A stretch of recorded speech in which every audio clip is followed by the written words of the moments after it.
के शुरू में हमें दो कबीलों की लड़ाई दिखाई जाती है जो आपस में एक दूसरे को बहुत ही बेरहमी से मार रहे थे क्योंकि उनके हथियार बहुत ज्यादा मजबूत थे। इसके बाद हमें थेरियस नाम का एक आदमी दिखाया जाता है जो एक जंगल विलेज के बारे में बताता है और उधर ही रहा करता था। हमें बताया जाता है कि जंगल विलेज में बहुत से कबीले रहा करते थे जो खुद को एक दूसरे से ज्यादा ताकतवर साबित करने के लिए आपस में लड़ते रहते थे। थेरियस यहाँ पर हथियार बनाने का काम किया करता था। इसके हथियार बहुत ज्यादा मजबूत और तेज होते थे, इसीलिए जंगल विलेज के सभी कबीले थेरियस से हथियार लिया करते थे। मगर वो ये काम पैसे कमाने के लिए करता था क्योंकि वो एक लड़की को पसंद करता था और वो उससे शादी करके एक खुशहाल जिंदगी गुजारना चाहता था। पर वो लड़की इस जंगल विलेज में एक लेडी के पास काम करती थी जो एक महल को चलाया करती थी। वहाँ पर उसके पास और भी बहुत सारी लड़कियाँ थी, इसीलिए थेरियस को बहुत सारे पैसों की जरूरत थी ताकि वो इस लेडी को देकर इस लड़की को छुड़वा सके। इसके बाद हमें गवर्नर को दिखाया जाता है जिसके पास लाइन कबीले का लीडर आया था। गवर्नर बताता है कि तुम्हारे शहर से होते हुए गोल्ड सोना आने वाला है जिसकी तुम्हें हिफाजत करनी होगी और हम तक उस गोल्ड को पहुंचाने में हमारी मदद भी करनी होगी। अब लाइन कबीले का लीडर गवर्नर से वादा करता है कि इस काम में वो उनकी मदद करेगा, पर उस कबीले के बाकी लोगों में लालच आ चुका था। वो सोचते हैं इतना सारा सोना वो सारी जिंदगी भी नहीं कमा सकते, इसीलिए वो इसको लूट लेंगे और अपने लीडर को धोखे से मार देंगे। जिसके बाद वो ऐसा ही करते हैं, वो अपने लीडर को धोखे से मार देते हैं और सारा सोना चोरी करने का प्लान बनाते हैं और जिसके बाद किसी दूसरे आदमी को इस कबीले का लीडर बना दिया जाता है। पर यहाँ पर कुछ लीडर के बेटे का इंतजार करने का कहते हैं, लेकिन ज्यादातर लोग उस आदमी के साथ दे रहे थे जिसको लाइन कबीले के लीडर के बदले दूसरा लीडर बना दिया गया था, यानी कि उनका नया लीडर। उधर लाइन कबीले के लीडर का बेटा एक लड़की से शादी करने की तैयारी में था। तभी कुछ लोग आकर उसको बताते हैं कि तुम्हारे डैड को किसी दूसरे कबीले के आदमी ने मार दिया है और खुद उनके बदले लीडर बन चुका है। जब लीडर के बेटे को ये बात पता चलती है तो वो भी अब जंगल विलेज जाने के लिए तैयार था क्योंकि वो अपने डैड की मौत का बदला लेना चाहता था।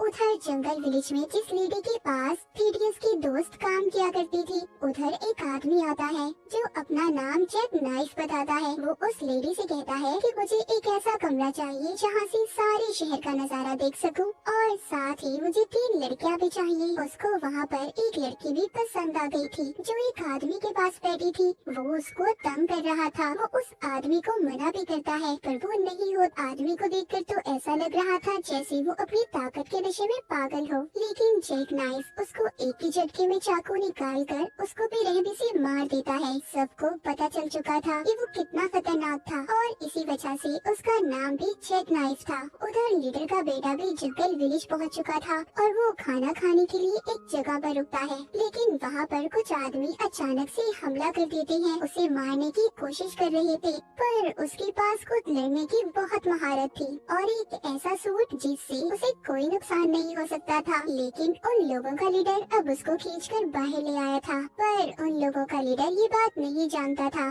कि जिस आदमी को ये मारने आई है वो लाइन कबीले के लीडर का बेटा है। पर कबीले के लीडर का बेटा भी उन्हें बुरी तरह से बेरहमी से मार देता है। जिसके बाद हम उस आदमी को देखते हैं जिसने लाइन कबीले के लीडर को मारा था। वो आदमी यहाँ पर नए लीडर को बता रहा था कि जंगल विलेज में जल्दी गवर्नर के लोग सोना लाने वाले हैं, पर मैंने सुना है उसकी हिफाजत के लिए अब गवर्नर ने किसी और आदमी को चुना है। मैं नहीं जानता कि वो कितना खतरनाक है, पर हाँ हमें पता करना होगा कि वो आदमी कौन है क्योंकि वो हमारे लिए बहुत बड़ी मुसीबत खड़ी कर सकता है।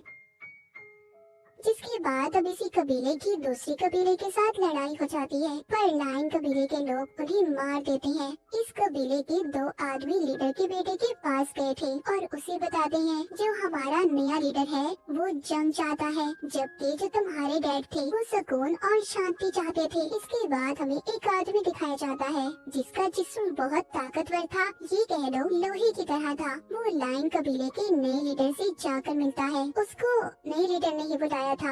यहाँ पर हमें पता चल पाता है कि लीडर के बेटे को मारने वाला कोई और नहीं बल्कि लाइन कबीले का नया लीडर था और वो अब इस ताकतवर आदमी को लीडर के बेटे को मारने का कहता है। कहता है जिसको ये पसंद करता था कि हम बहुत जल्दी यहाँ से चले जाएंगे क्योंकि जंगल विलेज बहुत जल्द कब्रिस्तान बनने वाला है। सब एक दूसरे के दुश्मन बन चुके हैं। उधर लीडर का बेटा एक आदमी को कागज पर लिखकर कुछ देता है और कहता है जाओ ये यहाँ के कबीले के नए लीडर को देकर आओ। थोड़ी देर बाद उसके पास कुछ बच्चे आते हैं जो उसको बाहर जाने का कह रही थी क्योंकि उधर वही ताकतवर आदमी आ चुका था जिसको नए लीडर ने पुराने लीडर के बेटे को मारने का कहा था। जब ये बाहर आकर देखते हैं तो उधर वो ताकतवर आदमी इन बच्चे बेरहमी से उसका गला काट देता है। ये देखकर लीडर के बेटे को बहुत गुस्सा आता है और वो उस आदमी पर हमला कर देता है, लेकिन वो इतना ज्यादा ताकतवर था कि उसकी वार का उस पर कोई असर नहीं होता। एक एक करके सबको मार रहा था क्योंकि इसका जिस्म लोहे की तरह बना था। वो लीडर के बेटे को बहुत मारता है। उसको जब जान से मारने वाला था तभी इसके डैड का एक वफादार आदमी इसको बचाकर थेडियस के पास ले आता है। उधर वो भी सोना लेकर पहुंच चुके थे जो गवर्नर के साथ ही थी, पर वहाँ पर नया लीडर उन्हें भी मार देता है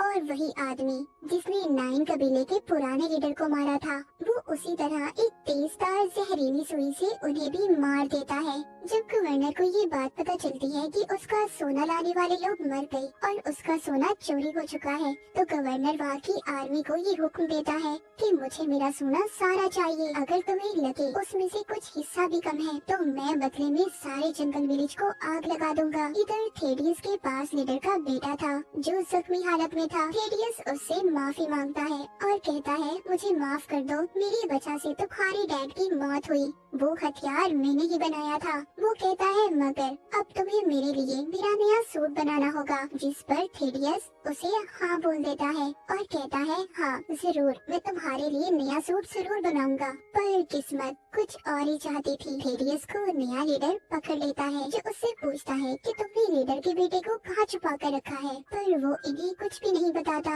और इसी वजह से लीडर के लोग थेडियस के दोनों हाथ काट देते हैं। उधर ही बाहर खड़ा जैक नाइफ भी सब देख रहा था क्योंकि वो थेडियस का पीछा करता यहाँ तक आया था। उसको भी थेडियस के बनाए हथियार चाहिए थे। जब ये लोग उसे मारकर चले जाते हैं तो जैक नाइफ उसे उठाकर अपने साथ ले आया था। जब थेडियस को होश आता है तो वो उससे पूछता है कि यहाँ पर सिर्फ तुम ही एक इंसान हो जो हथियार बनाते हो। वो कहता है हाँ। तभी यहाँ पर हमें पता चलता है कि वो जिस आदमी ने लायन कबीले के लीडर को मारा था उसकी जैक नाइफ के साथ पुरानी दुश्मनी थी और उसके चेहरे पर दिए गए निशान भी उसी के थे। यहाँ पर थेडियस जैक नाइफ को अपनी कहानी सुनाता है। वो बताता है मैं ब्लैक था, मतलब हबशी था, इसी वजह से मैं एक गुलाम था। मेरी माँ ने मुझे आजाद तो करवा दिया था पर कुछ गोरे अंग्रेज ऐसे थे जो नहीं चाहते थे कि थेडियस आजाद हो। इसी वजह से मैंने वहाँ पर उनके एक आदमी को मार दिया। उस वक्त जब एक गुलाम अगर किसी अपने मालिक को मार देता था तो उसकी सजा बहुत ही खतरनाक भयानक होती थी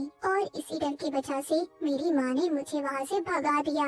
इसके बाद मैं मंदिर में रहने वाले मॉन्क मास्टर को मिला और उनके पास रहकर मैंने उनसे बहुत कुछ सीखा, जिनसे मैंने ताकतवर हथियार बनाना सीखे। उनसे सीखकर मैंने एक ताकतवर हथियार बनाया जो दोनों हाथों पर पहनकर मैं लड़ सकता था। ये बताने के बाद कहानी दोबारा से जैक नाइफ पर आती है जिसके बारे में हमें पता चलता है जैक नाइफ ही वो आदमी था जिसके बारे में गवर्नर ने बताया था, मतलब वो खास वफादार आदमी जैक नाइफ ही था। लायन कबीले का नया लीडर और वो आदमी जिसने पुराने लीडर को मारा था उसी लेडी के पास जाते हैं जिसके पास थेडियस की दोस्त काम करती थी। वो उनको बताती है कि सोने के पीछे जब भी गवर्नर तुम पर हमला कर देगा क्योंकि उसे सब कुछ पता चल चुका है, इसीलिए तुम्हें सोने को छुपा कर रखना होगा। वो उनको एक जगह भी दिखाती है जिसको छुपी हुई एक बच्ची देख रही थी। उधर जैक नाइफ अपने प्लान को लेकर बहुत फिक्रमंद था। तभी वहाँ पर वो बच्ची आती है जिसने सोना छुपाने की जगह देखी थी और इनको सब कुछ बता देती है। उधर वो लेडी जिसके पास थेडियस की दोस्त काम करती थी वो प्लान करती है कि सबको मार देगी और सारा सोना खुद रख लेगी। जब महल में सब लड़कियां एक एक करके सबको मार रही थी लेकिन वो उस ताकतवर आदमी को नहीं मार पाती जिसका जिस्म लोहे की तरह था, लेकिन वो थेडियस के दोस्त को मार देता है। बहुत सारी लड़कियां जिन्होंने काले कपड़े पहने हुए थे उसे मारने की कोशिश करती हैं पर नहीं मार पाती क्योंकि वो आदमी बहुत ज्यादा ताकतवर था। इधर लीडर का बेटा भी आ जाता है जिसको छोटी बच्ची लाई थी जिसने छुपा हुआ सोना देखा था। वो इसे और जैक नाइफ को वहाँ तक लेकर जाती है, पर वहाँ पर लायन कबीले का जो नया लीडर था उसके लोग उन्हें मारने की कोशिश करते हैं, पर लीडर का बेटा और जैक नाइफ उन सबको मार देता है। उधर उस लेडी की लड़ाई उसी आदमी के साथ हो रही थी जिसने लायन कबीले के पुराने लीडर को मारा था। उन दोनों की आपस में गोल्ड के पीछे बहुत ही जबरदस्त लड़ाई हो रही थी और लड़ते हुए दोनों ही एक दूसरे को मार देते हैं। जब थेडियस को अपनी दोस्त की मौत का पता चलता है जिसको वो पसंद करता था, उसको ताकतवर आदमी ने मार दिया था। थेडियस उसको चैलेंज करता है। पहले तो दोनों एक दूसरे पर हमला करते हैं, लेकिन अपने हाथों के हथियार से थेडियस उस ताकतवर आदमी को बार बार वार करके उसे मार देता है। जैक ने भी उस आदमी को मार दिया था जो उसका दुश्मन था। उधर लीडर के बेटे ने भी अपने डैड की मौत का बदला ले लिया था। नए लीडर को मारकर उसे उसी सोने में दफना दिया गया था जिसके पीछे उसने उसके डैड को मारा था। तभी उधर गवर्नर की आर्मी भी आ जाती है जो उस महल को तबाह करना चाहती थी, पर जैक नाइफ आकर कहता है कि रुके, सब रुक जाएं, सब कंट्रोल में है। गवर्नर का सोना मिल चुका है, सब कुछ ठीक हो गया था। जिसके बाद सब अपने अपने रास्ते चले जाते हैं। जो लीडर का बेटा था अब थेडियस का भाई बन चुका था।